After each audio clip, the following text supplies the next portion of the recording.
Hello you, are you well?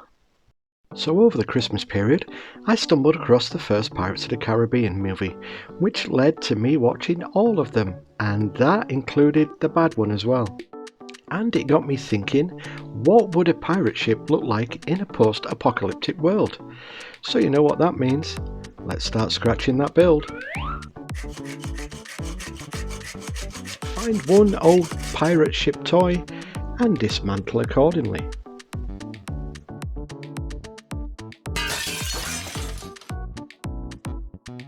Next, clean up your workspace because there's nothing nicer than seeing a clean workbench.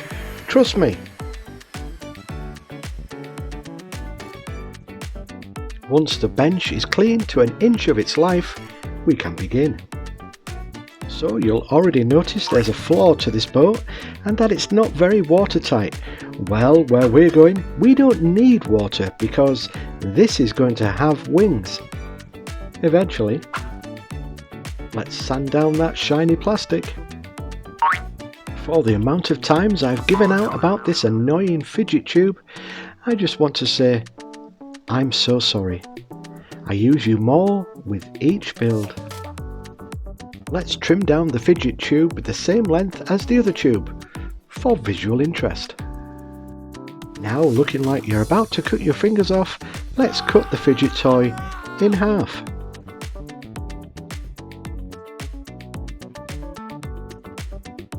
Fully extend, knowing it won't make that annoying sound anymore.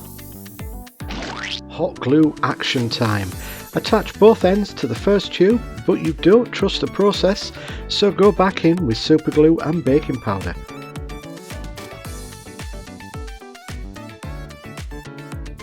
Sit back and feel proud of the achievement before you, even though those watching have no idea what you've just made.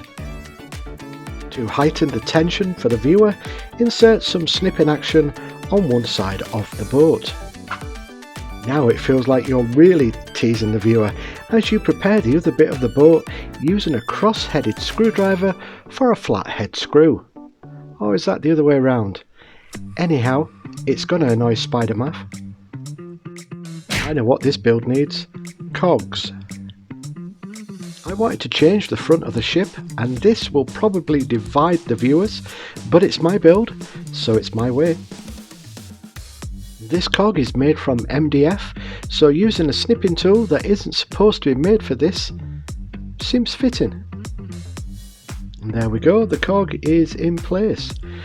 Like I said, not everybody's taste. Maybe not mine. But I've made my choice and I'm gonna stick by it.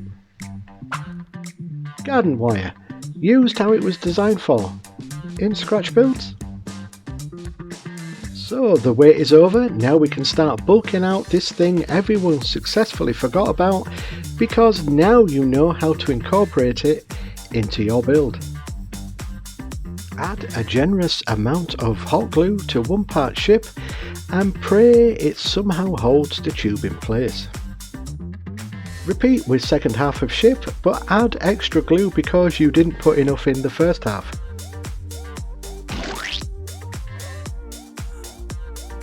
Next we have, almost stuck that on the wrong side.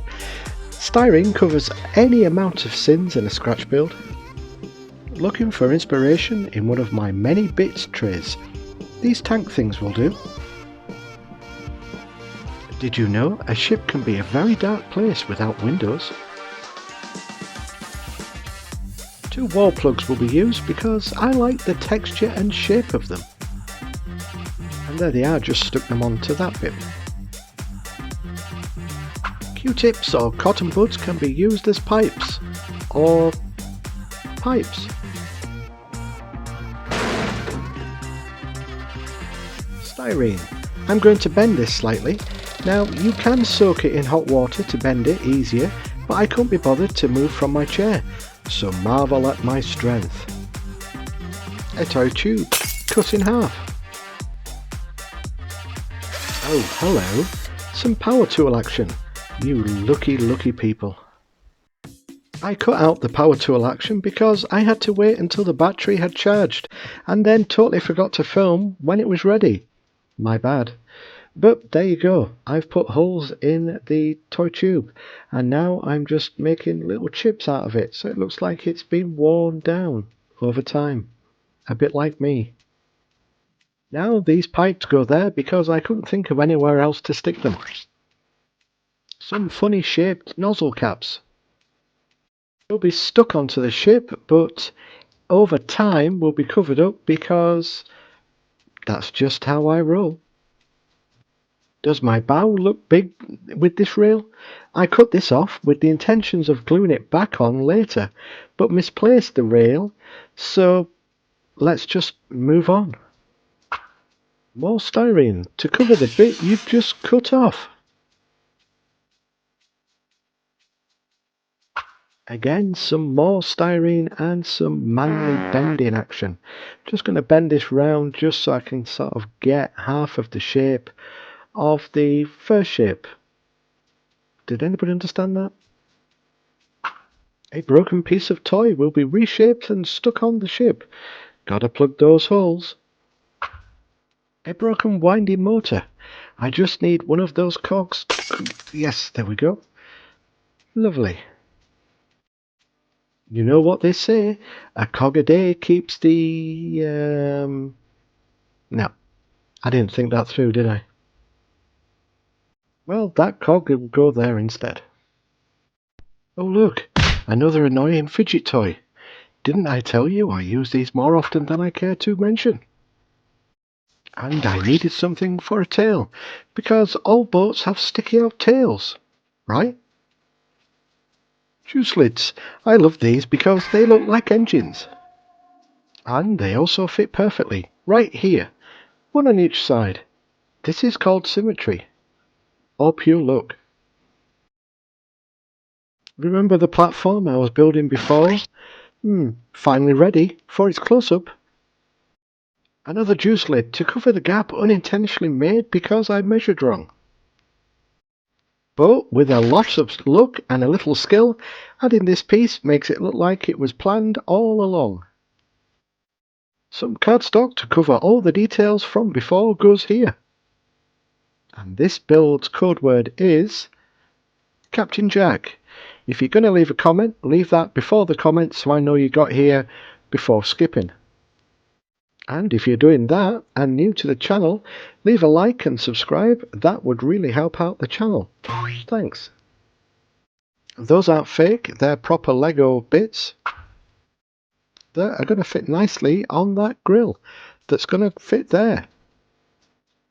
More cogs, but used in a way you get those dolls within a doll within a doll, only it's a cog instead. Well, that's odd. One cog left over. The simple way would be to glue it, but this cog is substandard. Bye bye. Gluing more things on top of these damn cogs. Hey, I've made a weapon out of it. Yay! Oh dear. Finally, the cannon can go back on top of the ship where it belongs. This is a hair clip. I got these because of the shape, but first I have to cut them down. And then put them to one side before working out how to incorporate them onto the ship. Styrene, crudely cut down to look like wings.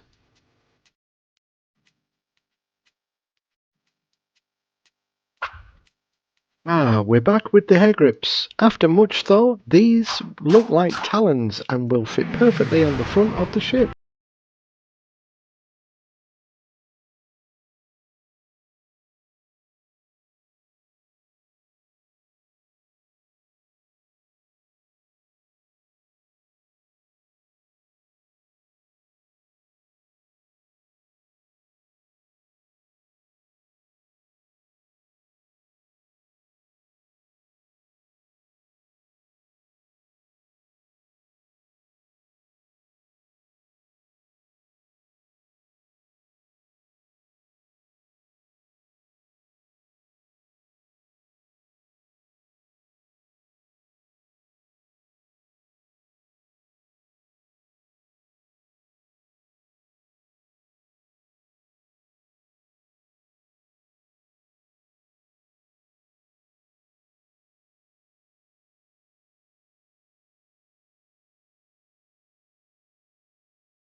If it works, genius. If it doesn't, I'll just cut this bit out and you'll never know.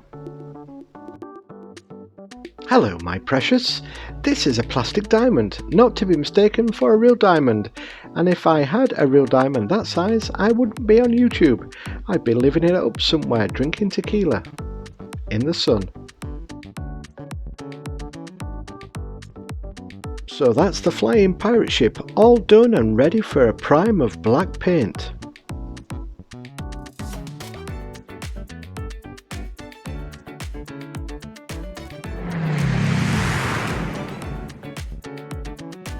For the painting I did mainly browns, different browns, because it was a post-apocalyptic pirate ship that is going to be flying around in the desert, and I forgot to record half of that, so I'll just leave you with some clips and then on to the glamour shots.